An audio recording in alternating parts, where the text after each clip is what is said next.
அதிகமாக இருக்கிறது. நாங்கள் குற்றச்சாட்டாக சொல்லவில்லை. உங்கள் கடமையை நீங்கள் செய்யுங்கள். நீங்கள் போதைப் பொருள் அடிமையாகிவிட்டால் 2-3 தலைமுறை இன்னார்கள் தெரியாது, யார் படிக்க முடியாது. இன்னைக்கு இந்தியாவில் இருக்கிற மாநிலங்களில் எந்த மாநிலத்தில் இருந்து கொண்டாலும் தமிழகம் இன்னைக்கு பல காலகட்டங்களில் முன்னணியில் இருந்து கொண்டிருக்கிறது. உற்பத்தி செய்கிற மாநிலங்களில் முதன்மையான இடத்தில் இருந்திருக்கிறது. ஆனால் இது 2வது இடத்தில் தள்ளப்பட்டிருக்கிறது தமிழகம். உற்பத்தி செய்கிற மாநிலங்களில் தான் அந்த வரி மதிப்பு அதிகமாக கொடுக்க முடியும். இன்னைக்கு தமிழ்நாட்டில் எந்த தொழிற்சாலையும் வருவதில்லை. மாறாக இன்னைக்கு உத்தரப்பிரதேச மாநிலத்திற்கு தொழிற்சாலை போகிறது.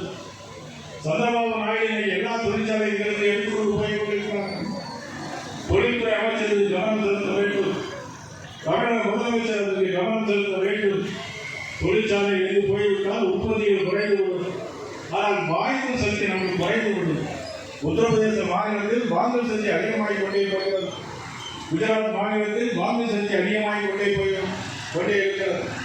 இதையெல்லாம் தமிழகம் உற்று நோக்கி தமிழக முதலமைச்சர் கவனம் செலுத்த வேண்டும். மாறாக தமிழகம் எப்போ பார்த்தாலும் சரி தமிழகம் புறக்கணிக்கப்பட்டது. தமிழகம் புறக்கணிக்கப்பட்டு எதிர் புறக்கணிக்கப்பட்டது. தமிழகம் கடந்த காங்கிரஸ் ஆட்சி 2004 வரைக்கும் மொத்தமே 2000 கோடி ரூபாய் பணம் கொடுத்திருக்கிறார்கள். அன்றைக்கு புறக்கணிக்கப்பட்டது. இன்னைக்கு திமுகவோடு காங்கிரஸோடு கைகோர்த்து நிற்கிறீர்களே, அன்றைக்கு தமிழகம் புறக்கணிக்கப்பட்டது. 2004ஆம் ஆண்டிலிருந்து 2016ஆம் ஆண்டு வரையும் 10 ஆண்டுகளில் 1 லட்சம் கோடி ரூபாயை தந்த பிரைம் மினிஸ்டர், தந்த பிரதம மந்திரி, தந்த தேசப்பிதா நமது பாரதம் நிறைவேற்றப்படுகிறது. மறுக்க முடியுமா? யாராலும் காங்கிரஸ் கட்சி தோழரை பார்த்து கேட்கிறேன். உங்களோடு கூட்டணி வச்சிருக்கிற திமுக திராவிட முன்னேற்ற கழக முதலமைச்சரை பார்த்து நான் கேட்கிறேன்.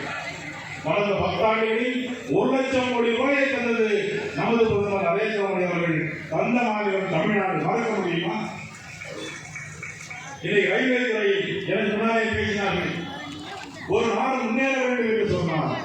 அந்த நாட்டிலே கட்டமைப்பு வசதி, கட்டமைப்பு மேம்பாடு செய்ய வேண்டும்.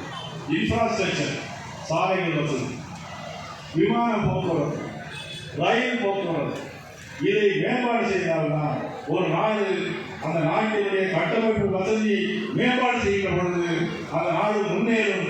தொழில்துறை முன்னேறும் என்பதற்கு உதாரணம். நான் தொழில்துறை அமைச்சராக இருந்தேன்.